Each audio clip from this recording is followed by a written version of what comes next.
El ausentismo escolar es un fenómeno histórico, no es nuevo, y debe entenderse desde múltiples perspectivas. 7 de cada 10 estudiantes de primaria fueron ausentes crónicos en 2022. En este episodio analizamos el ausentismo en la educación, desde Ceibal, aprendiendo del futuro. Las conversaciones que nos debemos en el ámbito educativo, con datos estadísticos como punto de partida y la mirada de especialistas en educación, tecnología e innovación, construimos un espacio de análisis.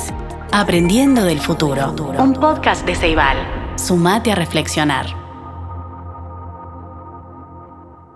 Bueno, para charlar sobre esto estamos con Irene González, que es economista, MBA, gerente de datos y ciencias comportamentales de Ceibal, y con el gerente de TI de Ceibal, Martín Anza, que es licenciado en sistemas de computación, con un posgrado en sistemas de información y gestión de empresas de TI. ¿Cómo andan? Buenos días. Muy bien. Bueno, me gusta empezar por el principio siempre. Si tuviéramos que explicar qué parámetros hacen que hablemos de ausente crónico. ¿Qué es efectivamente un ausente crónico? Ausente crónico es una buena pregunta porque a veces cada uno se puede hacer su propia idea, ¿no? De qué implica un ausentismo problemático. Ausente crónico es un niño definido internacionalmente, es un estándar internacional, es un niño que tiene por lo menos un 10% de inasistencias en el año. O sea, si tomamos la cantidad de días de clase, un niño que falta 10% de esos días se considera ausente crónico. Eso implica, para tener una idea, más o menos unos 18, 20 faltas por año, ¿no? Si tenemos en cuenta que la cantidad de clases son alrededor de 180. ¿Y por qué ausente crónico? O sea, qué es lo que se quiere reflejar? Es la medida que define cuándo las faltas empiezan a tener un impacto en el proceso de aprendizaje del niño, ¿no? O cuándo son perjudiciales para ese proceso de aprendizaje. Esa es un poco la medida que internacionalmente se ha acordado para definir ausentismo crónico. Y eso vos hablabas de cómo lo afecta, ¿no? Pero antes de eso me gustaría ir un paso atrás y es Uruguay. ¿Cómo está posicionado en esto, no? O sea, ¿cómo nos va? ¿Estamos bien? ¿Estamos mal? ¿Estamos en el medio? Y yo creo que si ya hablamos de 7 de cada 10 niños en Uruguay son ausentes crónicos, creo que es como un dato que rompe los ojos, ¿no? O sea, no es un problema de algunos, no es que sea algo que le pasa a determinado tipo de niños, es algo que está pasando con todos los estudiantes, con muchísimos estudiantes. O sea, si pensamos, no sé, en Ceibal, niños que trabajan, ¿no? Los niños de las personas que trabajan acá en Ceibal, seguro tenemos ausentes crónicos, porque es demasiado generalizado, es un problema que está demasiado generalizado en nuestro país. Y desde en la pandemia pasaron cosas que tenían que ver con que nos tuvimos que ir a casa, etcétera. Y en algunos aspectos lo compensamos, o sentimos que lo compensamos, veremos, desde el punto de vista tecnológico. ¿Cómo juega ahí la tecnología? ¿Ayuda a compensar algunas de estas cosas? Yo creo que sin duda ayuda, sobre todo a recopilar información. Tenemos un sistema de asistencia en línea en el cual tenemos un universo de datos que nos permite analizar cuál es la cronicidad en la asistencia. Y sobre todo un poco lo que deciré en estos basados en datos y en datos estadísticos, el proceso de digitalización que venimos teniendo en Uruguay nos viene permitiendo de que cada centro educativo pasa los datos de la asistencia y podemos tener esa información.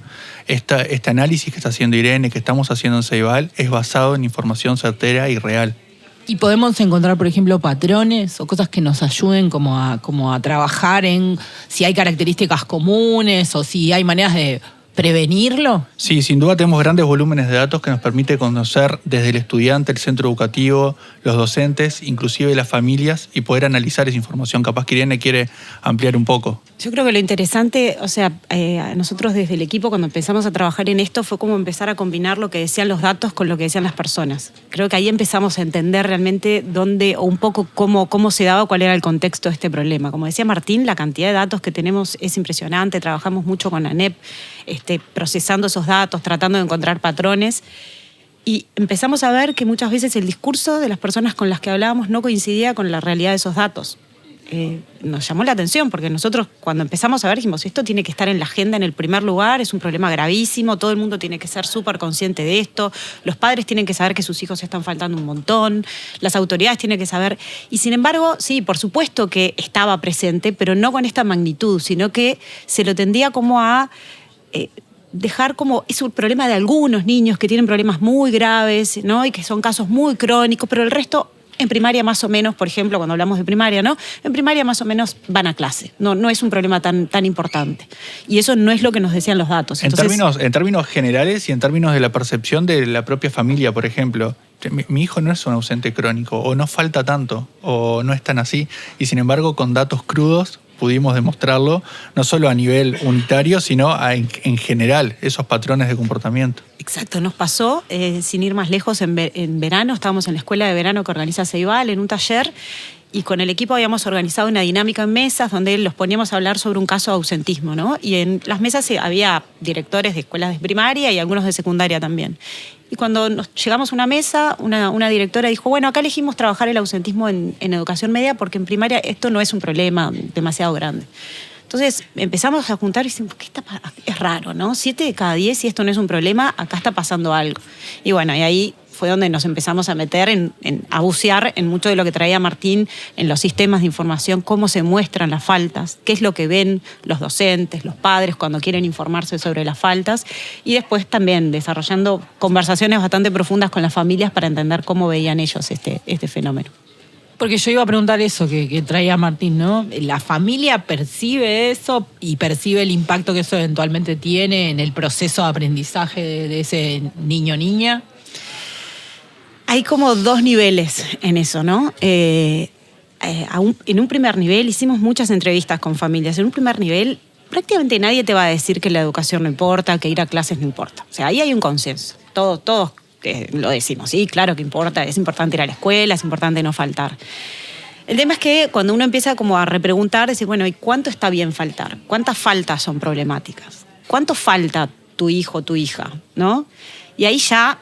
Sí, porque vos hablas de 10%. Y uno pensaría que mucha gente no piensa que un 10% es mucho. Claro, pero sin embargo cuando lo pasás, bueno, los números tienen eso, ¿no? Que son engañosos y depende de cómo uno los plantee.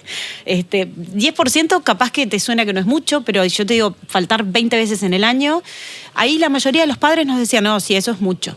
Pero sin embargo le preguntábamos, ¿y 2 veces al mes? No, eso está bien, pero 2 veces al mes... La cuenta te da lo mismo. Es lo mismo. Y eso que parece, ¿no?, broma, pero en realidad, si nosotros lo que estamos monitoreando es el periodo, decimos, no, fue en este mes, faltó 1, 2 veces, 3 veces, va a terminar siendo ausente crónico. Y sin embargo, capaz que no nos damos cuenta, o sea, no lo tenemos registrado, ¿no? Esa es otra de las cosas. A veces creemos que todas las personas andamos con la información perfecta y somos una calculadora y tenemos todo en la mente. No llevamos la cuenta de nada, porque la vida es demasiado compleja, pasan muchas cosas. Entonces, a veces es difícil también llevar como ese monitoreo y tener conciencia de qué está pasando con las faltas de los niños. Pero también, y ahí creo que es uno de los puntos que más nos llamó la atención, los padres, o sea, quieren mandar a los niños a la escuela, no es una decisión, no es que falta porque... Pero muchas veces también pierden la noción de cuánto impacta faltar un día, ¿no? Y cuánto impacta, por ejemplo, cuando hablamos de niños más chicos. A veces creen que las faltas en los grados más bajos, ¿no? Primero, en inicial, segundo, no son tan importantes o no se pierde mucho porque recién están arrancando. O falta solo un día, bueno, pero no estamos teniendo en cuenta que ese niño el otro día fue... y se perdió lo que habían visto el día anterior, y entonces ya ¿no? reconectar con ese proceso es difícil. O sea, hay un montón de cosas que van sumando y que terminan siendo perjudiciales en esto. Y yo la escucho a Irene y pienso, qué importante es construir un sistema que lo que cargue sirva, ¿no? Exactamente, y que lo que la gente está cargando día a día en las asistencias tengan una retroalimentación. Sí, es importante que me están pidiendo que todos los días cargue la asistencia, en qué se está usando, qué se está analizando, qué se está validando. Creo que es importante darle una retroalimentación a esos docentes y a esos centros de directivos en qué estamos haciendo con esa información, qué tan importante es, y mostrar estos números. Lo decía Irene, no solamente son las familias a veces que pierden la percepción de lo que es el ausentismo crónico, lo contabas con el caso de la escuela, ¿no? De que lo estaban tratando en secundaria y no lo estaban viendo. No percibían que era un problema. No percibiendo exactamente.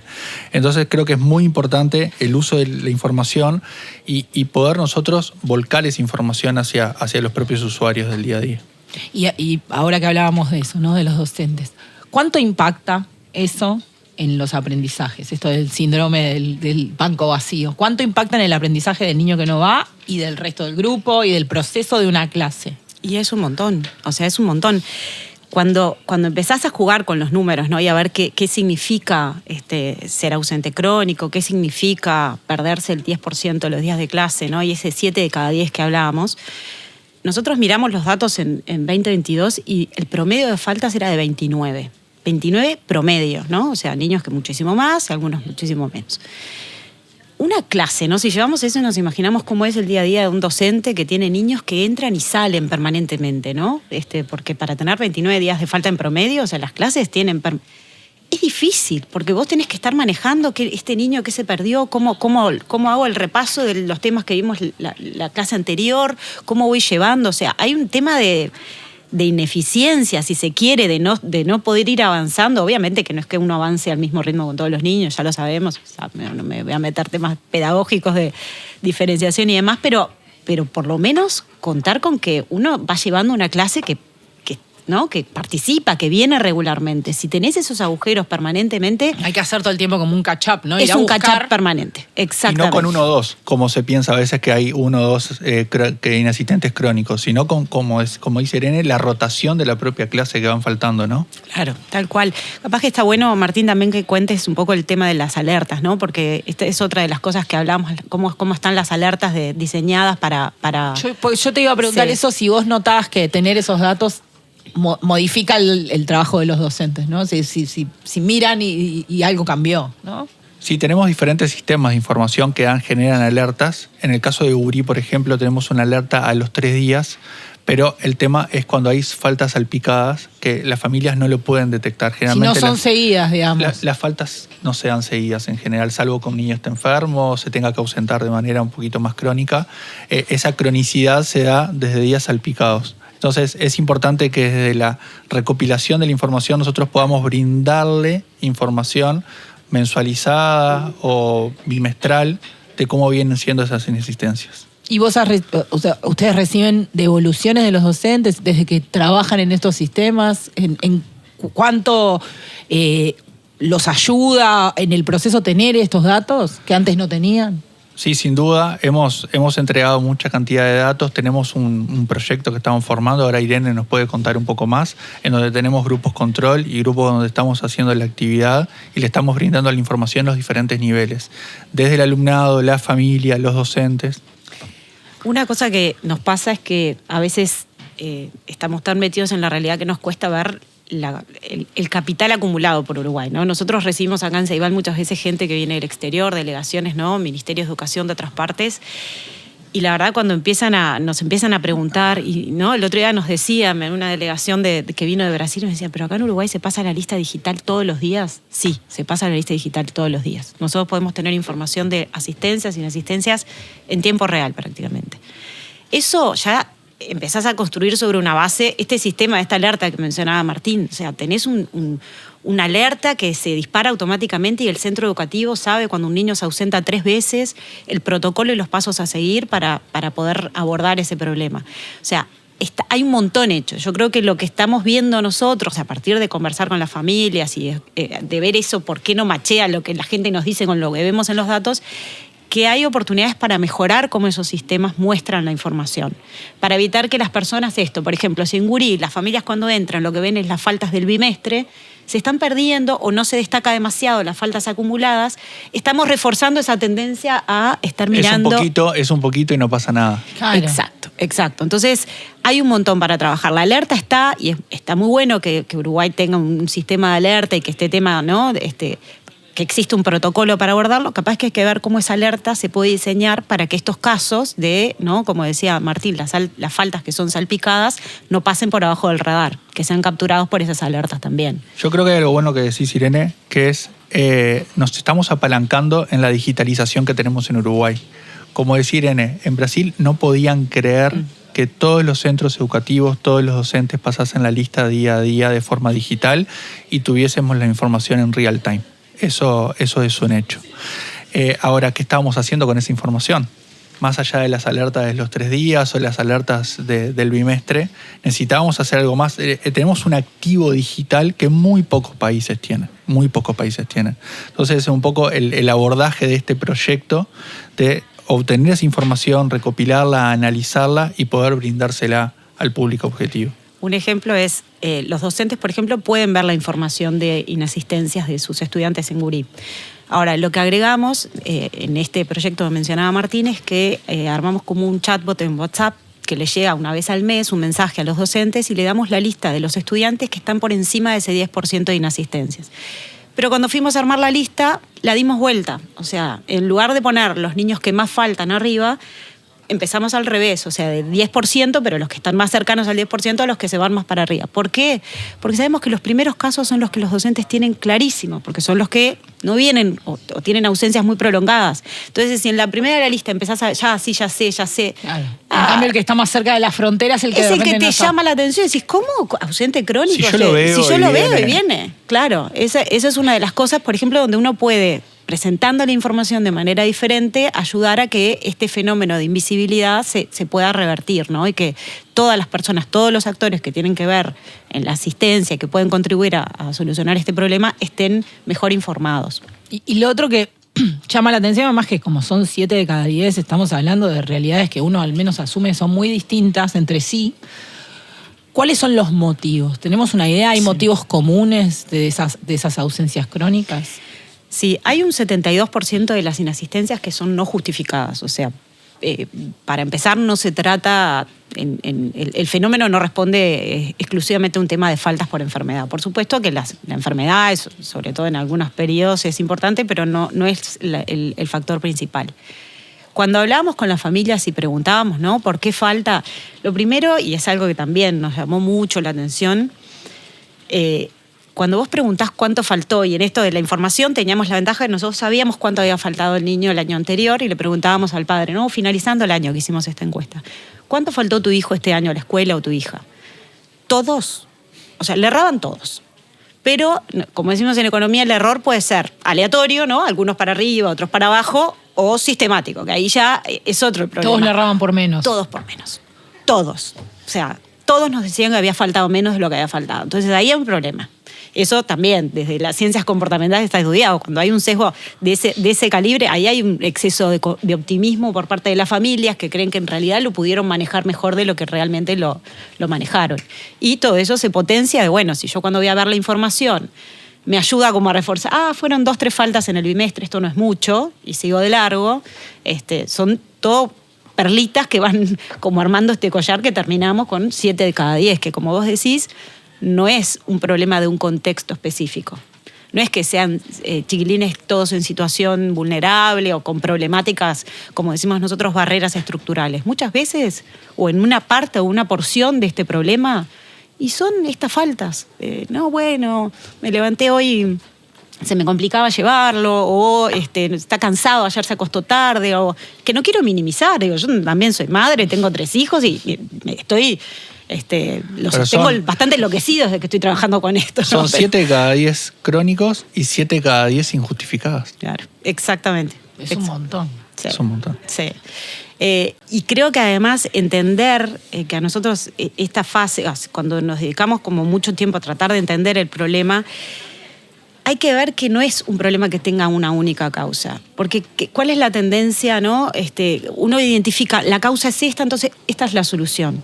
Yo creo que este problema no se puede ir con una solución. Hay que pensar, abordar desde distintos. Si nosotros pensamos decir, bueno, 7 de cada 10 fueron ausentes crónicos. Algunos fueron ausentes crónicos porque faltaron 70 días. O sea, hay un 20% que está en asistencia altamente insuficiente, con muchísimas faltas. Y eso seguramente tengan ciertas características comunes de problemáticas mucho más estructurales. El tema es, bueno, pero hay una porción que de repente, con mejorando la manera en que presentamos la información, reforzando entre las familias la importancia de ir a la escuela y los problemas que trae faltar, podemos hacer algo, ¿no? Y no es una porción menor. Seguramente es una gran cantidad de niños que están en esa situación. Bueno, estuvimos hablando un poco sobre algunas herramientas, pero ¿qué otras herramientas con qué otras cosas se está trabajando Ceibal sobre el tema ausentismo? En Ceibal estamos trabajando desde el Laboratorio de Perspectivas Comportamentales, que capaz que hago un mini resumen de qué es lo que hacemos o no, por qué Ceibal tiene un laboratorio de este tipo.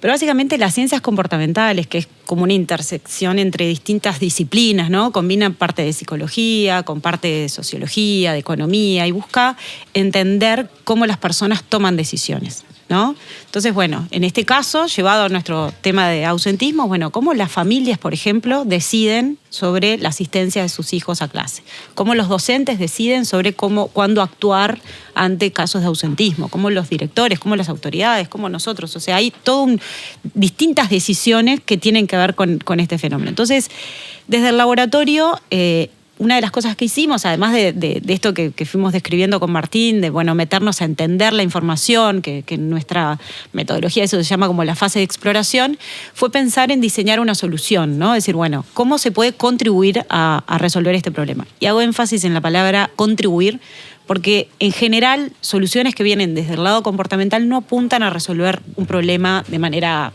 acabada, digamos, acá lo vamos a resolver el ausentismo en el Uruguay. No. Lo que busca es entender qué parte de este problema se puede abordar con soluciones comportamentales, qué parte tiene que ver con estos sesgos y estas cosas que fuimos hablando hoy, y pensar una solución que ayude a que las personas, al momento de tomar estas decisiones, tomen decisiones que terminen siendo mejor para ellas mismas. Eso es un poco la lógica de esto. Entonces, bueno, nos hemos embarcado en diseñar una solución que la estuvimos trabajando mucho con ANEP, que también buscamos mucha referencia internacional, porque hoy hablábamos, Uruguay tiene un caso crítico de ausentismo, pero no es ajeno a lo que pasa en muchas partes del mundo, entonces esto también se ha investigado y se ha explorado internacionalmente. Y bueno, estamos embarcados actualmente en un estudio donde, como decía Martín hoy, estamos trabajando en 210 escuelas. Tenemos algunas escuelas que nos van a servir como testigo, digamos, donde vamos a poder monitorear qué pasó con la asistencia, pero en las cuales no hemos intervenido. Y otras escuelas donde sí estamos haciendo algunas cosas que bueno, capaz que Martín quiere comentar respecto a cómo estamos trabajando con la información o qué tipo de información estamos enviando a las familias. Sí, bueno, estamos haciendo un análisis de información sobre el ausentismo y estamos enviando cartas a las familias contándoles de cómo viene el ausentismo en sus hijos. O sea, son como cartas personalizadas contándole de ese niño. Son cartas personalizadas, es decir, tus hijos están teniendo estos niveles de ausentismo y de asistencia para que cada uno sean conscientes y puedan hacerlo. Lo mismo que estamos entregando cartas a los docentes y en los centros educativos. ¿Y qué pasa con eso? ¿Qué pasa cuando llega la carta? ¿Ya han tenido como algunas respuestas de qué le pasa a una familia cuando le llega esa carta? Bueno, lo primero es que es una carta, y es un papel que llega, ¿no? Porque también cuando estábamos en la fase de diseño muchos nos cuestionaban, decían, ¿por qué no mandan un WhatsApp? No, una carta y el WhatsApp en esto de buscar el impacto, ¿no? Y pensar un poco desde la reacción de las familias no es lo mismo. La carta además jugamos con un efecto que es en la fase de entrevistas cuando preguntábamos cuánto falta a tu hijo, ¿no? Nos decían, no, poco, y casi nunca falta, solo cuando hay casos, no sé, problemas muy graves, pero si no falta. Ahora, los compañeros sí faltan más. Entonces siempre veíamos como que las familias tenían idea de que su hijo no faltaba mucho, pero que los compañeros sí. Entonces lo que estamos mostrando es, le ponemos una barrita con la cantidad de faltas que tuvo ese niño o esa niña ese año, con la cantidad de faltas que lleva acumulada en el año, y comparamos con la mayoría de la clase cuántas faltas lleva, ¿no? Y muchas veces se ve que está por encima, ¿no? Entonces tratamos como de revertir esa percepción equivocada que a veces las familias tienen de que su hijo está faltando poco. Eso es una de las instrumentos. Reacciones de todo tipo. No pasaron desapercibidas. Eso es lo que... No pasa desapercibida. No pasa la desapercibido, cartita. seguro. No, la verdad, tuvimos la gran mayoría de las respuestas, porque bueno, pusimos una dirección de correo electrónico para que nos hicieran llegar comentarios y demás. La gran mayoría de las respuestas estuvieron buenas porque es como que las familias se sienten interpeladas, ¿no? Porque bueno, también me pongo en el lugar de recibir una carta y te interpela, decís, ¿pero cómo? Y a veces te sorprende la magnitud. Muchos nos escribían para explicarnos y darnos las razones por qué se habían dado esas inasistencias. Otros que no, que tenía que haber algún error, que no era lo que tenía como en la memoria o en el recuerdo. También, y una decisión que tomamos, y bueno, y eso generó cierto impacto, es que nosotros decidimos intervenir a todos los niños independientemente del nivel de faltas. Entonces, en realidad... No solo a los que faltaban, no solo al ausente crónico, sino a todos les llega la carta. Exacto. Entonces, eso fue una decisión que lo hablamos en su momento cuando hicimos un pequeño piloto en una escuela y bueno, la directora nos marcaba como la importancia de que no sientan como que hay niños que reciben cartas y otros que no, entonces mandamos a todos. Y además, como sabemos que 7 de cada 10 eventualmente van a estar en esta situación, también... la diferencia no era tan grande. No era tan grande. No era tanto más papel. Claro.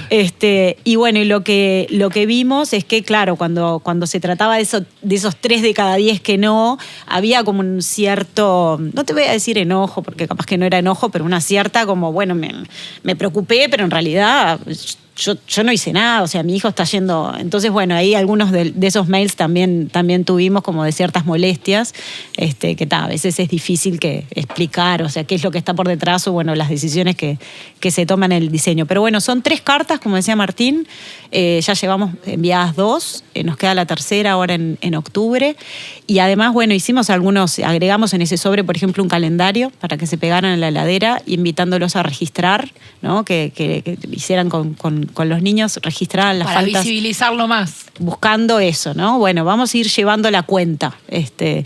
Y además, bueno, un folleto donde explicábamos esto de, bueno, cuánto está bien faltar y llevamos ese semáforo a esa, bueno, si ellos están llevando la cuenta de las faltas del periodo del mes, ¿cuánto está bien faltar por mes? Entonces, bueno, ahí poníamos un semáforo, 0 en verde, 1 ya es amarillo, pues ya estamos entrando en zona de riesgo, y 2 faltas al mes ya es problemático. Entonces, tratando como de corregir también esa visión. Y bueno, y haciendo énfasis también en la importancia de asistir a la escuela y cómo no asistir tiene impacto en el futuro de ese niño, los aprendizajes, que se relaciona con mayor probabilidad de deserción en educación media, con peores resultados en las pruebas. O sea, hay un montón de cosas que están estudiadas, que no las decimos nosotros, que están estudiadas y que hay muchísima evidencia de cuáles son los perjuicios de faltar, ¿no? Me parece importante lo que decís, Irene, porque hablas de después la probabilidad de deserción en educación media. Porque se habla siempre de las faltas en educación media, pero ¿dónde se empieza a generar esa... Capaz que lo que pasa en educación media es porque venía pasando. ¿Cómo viene pasando en educación primaria, no? ¿Cómo se viene acostumbrando a que a la asistencia tiene que ser mucho más sagrada, tiene que estar ahí? Entonces, bueno, es eso, se habla mucho de la educación media, ya la deserción, pero se viene dando un problema, se viene gestando un problema que tenemos que atacar antes. Dice Martín, la educación, ¿no? La asistencia es sagrada. Es un poco la bandera, incluso discutimos, decimos, ¿cómo? Pero está bien faltar, no está bien faltar nunca, ¿no? Era como la discusión que teníamos cuando armábamos el folleto. Una de las cosas que veíamos cuando hablábamos con las familias es que como esa visión de que uno como que tiene una cuponera de faltas, ¿no? Decís, me manejo con esta cuponera, ¿no? Y si llega hasta fin de año y no faltó mucho, tengo como para... Y la realidad es que no. O sea, el proceso óptimo de un niño es que no falte a la escuela, por un montón de razones, entre ellas es lo adecuado para su proceso de aprendizaje. Pero entonces también eso creemos que hay una oportunidad interesante como para poder revertir. Que entiendan que la currícula y el calendario está pensado para que asistan de forma sistemática y están pensados los descansos y las pausas en el año y las vacaciones. No es necesario agregar más. Claro. Ya está planteado para que sea de esa manera y que tenga una asistencia completa. Y hablábamos, ¿no?, de herramientas que se usan, etcétera, pero a nivel de toda la sociedad, digamos, o de las familias y los docentes, ¿qué otras cosas se pueden hacer para ayudar a revertir esta situación? Como decíamos hoy, el problema es tan complejo que tiene que tener un abordaje complejo. Entonces... multicausal. Multicausal. Es multicausal y por lo tanto no puede haber una única solución para esto. ¿Qué es lo bueno de entender o por qué creo que es importante y en este sentido el estudio que venimos haciendo aporta a entender el fenómeno? Porque uno puede ser más intencionado con a quién dirige cada solución, ¿no? Si uno en ese continuo de decir, bueno, tengo niños que han faltado desde 20 a 150 días en el año. Una única solución para todas esas realidades seguramente o sea ineficiente o no funcione, ¿no? Por ejemplo, si yo pretendo, como decíamos hoy, resolver el problema mandando cartas, y seguramente cierta parte, sobre todo los que están más cerca de esa cantidad de faltas problemáticas, las cartas no les van a hacer nada, porque estamos hablando de otras realidades, de otro tipo de problemáticas, otro tipo de barreras. Si yo puedo concentrar, por ejemplo, la intervención en niños que estén en el entorno de las 20 faltas, que hayan faltado mucho, pero no tanto, de repente ahí tengo más impacto. Y los centros educativos tienen dispositivos, o sea, hoy hay programas. En primaria hay muchos programas que apuntan a fortalecer el vínculo de los niños con la escuela y de asegurar que esos niños estén presentes. Hay maestros comunitarios, está el programa de escuelas disfrutables. Creo que la oportunidad acá es, si entendemos cómo se da ese problema, es que, por ejemplo, este programa de escuelas disfrutables, que muchas veces tienen especialistas que terminan yendo a la casa de los niños a buscar esos niños que están desconectados del proceso educativo, puedan enfocarse en esos casos más problemáticos, que de repente mejorando los sistemas de información podamos ir a esos otros casos que no tienen esas barreras estructurales, pero que necesitan como mejorar esa calidad de información para que sean más conscientes del problema. Trabajar, como estamos haciendo ahora, en una mesa de trabajo que tenemos con ANEP, revisando los sistemas de información, a ver, como decía Martín, cómo podemos mejorar esa alerta, cómo podemos mejorar los indicadores para que este problema sea más visible. Y sobre todo, que creo que este año empezamos a ver que eso está pasando, que el tema escale en la prioridad de la agenda educativa. O sea, porque es, como decíamos hoy, si no se va a la escuela, no hay proceso, o sea, no puede pasar nada, ¿no? Si no empezamos porque los niños estén en la escuela, es difícil plantearse metas más ambiciosas en términos de aprendizaje o de resultados educativos. Martín. ¿Qué concluir después de Irene? Yo creo que pienso exactamente igual. Es sumamente importante la asistencia y que podamos concientizar a las familias en eso. Me estaba acordando mientras conversabas, me estaba acordando de la pandemia. Tuvimos índices similares. Yo recuerdo teníamos 500, 600.000 chiquilines conectándose diario de los 800.000 y teníamos instancias similares. Quiere decir que es un problema que se da, es crónico, yo creo que la palabra es súper acertada y tenemos que intervenir a las familias, intervenir también creo que los centros educativos tienen que ser más conscientes. Estas 220 escuelas que estabas mencionando, me lo imagino a nivel país. Tenemos la información, tenemos las capacidades. Imagínate una política a nivel país de las asistencias de esto, yo creo que podría ser espectacular. Irene, Martín. Yo creo que lo único que me gustaría agregar para el cierre, a veces estas cosas como que parecen obvias, ¿no? Y uno se puede sentar acá y decir, ay, pero ¿cómo no ves que 2 faltas termina? No es nada obvio. No es nada obvio. Porque realmente la vida de las personas pasa entre un caos, que es ¿no? Cómo uno maneja para ir llevando teniendo todas las pelotas en el aire. Entonces, creo que lo primero es entender que sabemos que las familias hacen lo mejor que pueden, que los actores educativos hacen lo mejor que pueden. El tema es, a veces creo que la ventaja de poder tener foco o de poder mirar de cerca un problema es que uno tiene esa capacidad de detectar cosas que están al alcance de la mano. O sea, creo que ese es como uno de los principales objetivos que tenemos del laboratorio, es buscar qué es lo que realmente no debería ser un problema porque se puede abordar de manera sencilla, de manera a bajo costo. Un problema complejo que termina teniendo la sencillez de asistir, de medir las faltas, de que vayan en el día a día, de que no tengan ese batch ahí que decías vos de, bueno, puedo faltar 6-7 veces al año. Tengo la cuponera. Exactamente. Muchísimas gracias a los dos. Un placer. Gracias. Aprendiendo del futuro. Un podcast de Ceibal.